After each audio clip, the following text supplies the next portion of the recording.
আজকে আমি ধোকা করছি। তো 20 মিনিট এটা রেখে দিয়েছিলাম। এখন কড়াইয়ে তেল দেব।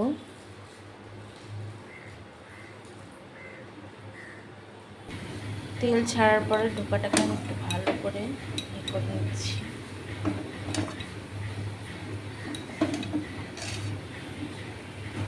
এদিকে একটা থালা নিয়েছি,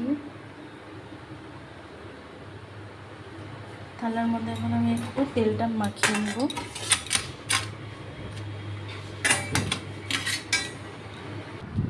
তো থালার মধ্যে এখন আমি এটাকে পুরা সেট করে এটাকে পুরাটা করব, ছড়াবো। তো কিছুক্ষণ ঠান্ডা যখন হবে তারপরেই কিন্তু এটাকে ছুরি দিয়ে কাটবো। প্রচণ্ড গরম,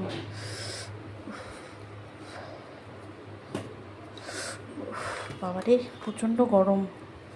এটা ঠান্ডা হতে দিব। ঠান্ডা হওয়ার পর কিছুক্ষণ পর ছুরি দিয়ে তারপরে কাটবো, না হলে গরম গরম কাটবে তো এটা ভেঙে যাবে।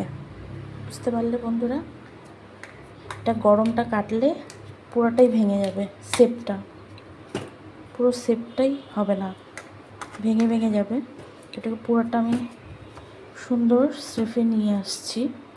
তারপর এটাকে আমি কাটবো, শেপ করবো। দেখতে থাকো। ফাইনালি এটা শেপটা চলে আসছে। তো আমরা এটা ঠান্ডা হতে দিব। এটা কিন্তু গরমটা যদি কাটো তাহলে এটা কিন্তু ভেঙে যাবে।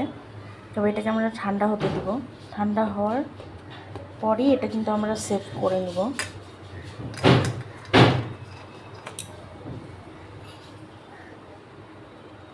আমি ধোকাটা যাও শিখেছি, সেটা হচ্ছে আমার বৌদির কাছ থেকে শিখেছি। আমার বৌদিকে দেখেছি এভাবেই করতে, তো আমিও ট্রাই করছি বৌদির মতনই। এর আগেও বানিয়েছি, তবে ওটা ভিডিওতে দেওয়া হয়নি। এর আগেও আমি বানিয়েছি। তো আমি আমার বৌদির কাছ থেকে শিখেছি, মানে আমার বৌদি শিখেছে তার মায়ের কাছ থেকে, মানে বৌদির মাসির কাছ থেকে এটা শেখা। তো পুরোটা শেপে নিয়ে আসবো আমরা এখন। এটাকে অনেকটা ঠান্ডা প্রায় হয়ে গেছে, এখন এটাকে শেপ করব। তোমরা যেরকম শেপ দিবে এটা সেরকম শেপের হবে। তা আমি এরকম শেপ দিলাম।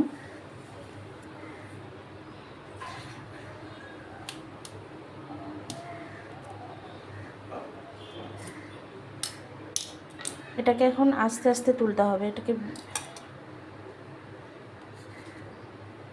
না হলে এটা ভেঙে যাবে।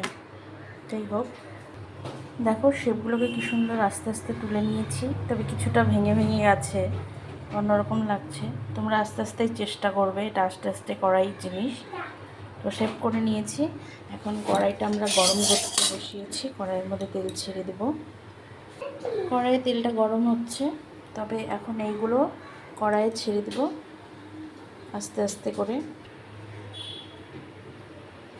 গরম প্রায় হয়ে আসছে, না হলে লেগে ধরবে। গরমটা না হলে, তেলটা ভালো করে গরম হলে দিয়ে দিবে, তাহলে জিনিসটা ভালো করে ভাজা হবে।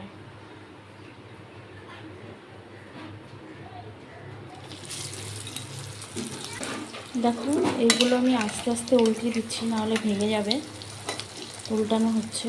তো এটা প্রায় লাল লাল করে যেরকম ফ্রাই করব, দেখে নাও।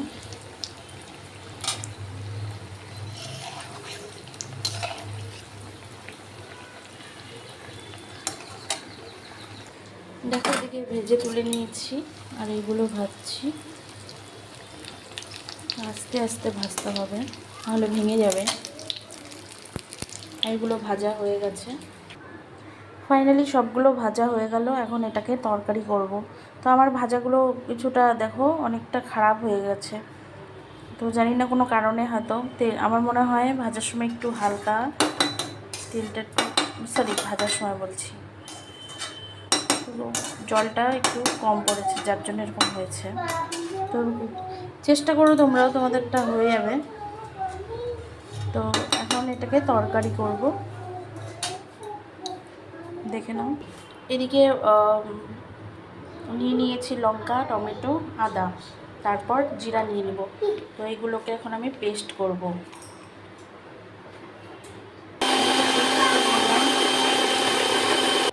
তেলটা প্রায় গরম হয়ে গেছে। আমি ওই তেলেই ফোড়ন দিচ্ছি। এখানে শুকনো লঙ্কা, তেজপাতা,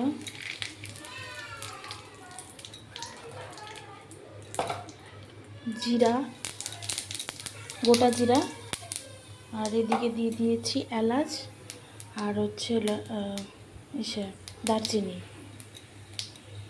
তো এগুলো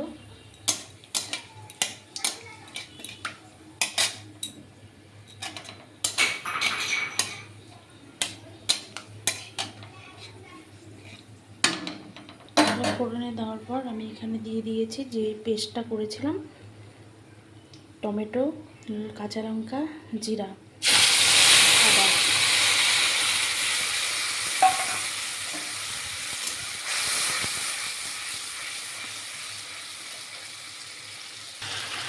দিয়ে নিলাম হলুদ, পরিমাণ মতো লবণ। এগুলোকে মশলাটাকে ভাজা ভাজা করে তেলটা যখন ছড়িয়ে আসবে তখন জলটা দিয়ে দিব। এবার এর মধ্যে ভেজে থাকা আলুগুলো দিয়ে দিব। আমি আলুটা আগে থেকে ভেজে নিয়েছি, তোমরা পারলে আলুটা না ভেজেও দিতে পারো।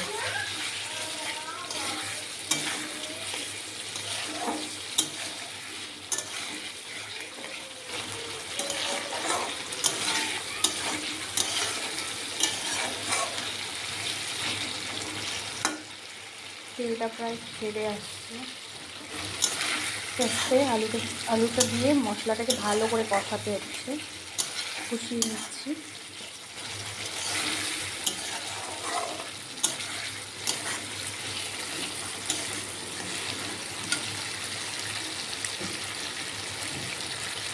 মশলাটা প্রায় তেল ছেড়ে আসছে। এখন এর মধ্যে জল অ্যাড করে দিব আমরা। কষানোর পর যখন জলটা ছেড়ে আসলো, তেলটা যখন ছেড়ে আসলো, এখন এর মধ্যে জল দিয়ে দিব আমরা পরিমাণ মতো। তোমাদের পরিমাণ মতো তোমরা জল দিয়ে দিবে।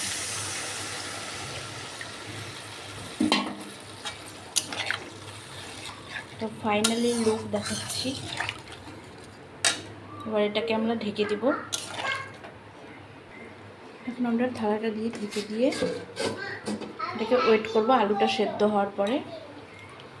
তো বলে তখন আমরা চেক করে নিব যে এটা হয়ে গেছে নাকি আলুটা সেদ্ধ।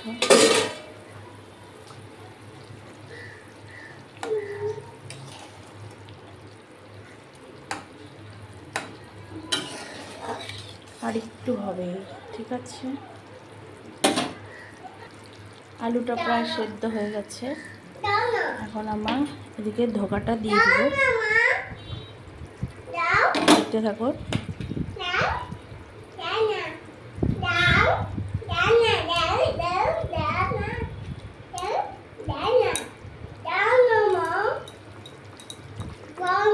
কি দিব বাবা? এই পড়লো, ওই যে পড়ে গেছে, যাও।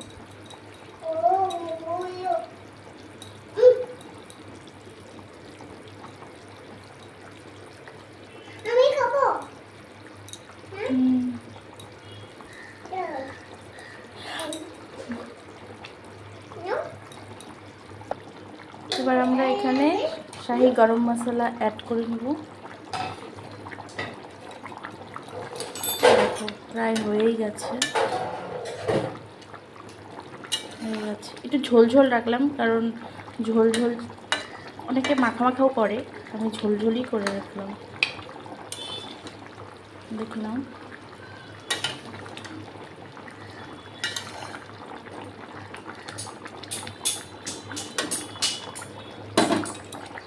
আজকে আমার মেনু রেডি।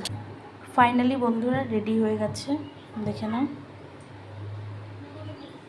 দেখে নাও, আমি 2 পাত্রতে বেড়ে নিয়েছি আর এখানে হয়ে গেছে। আজকের মেনু এটাই। বাই বাই বন্ধুরা, টাটা।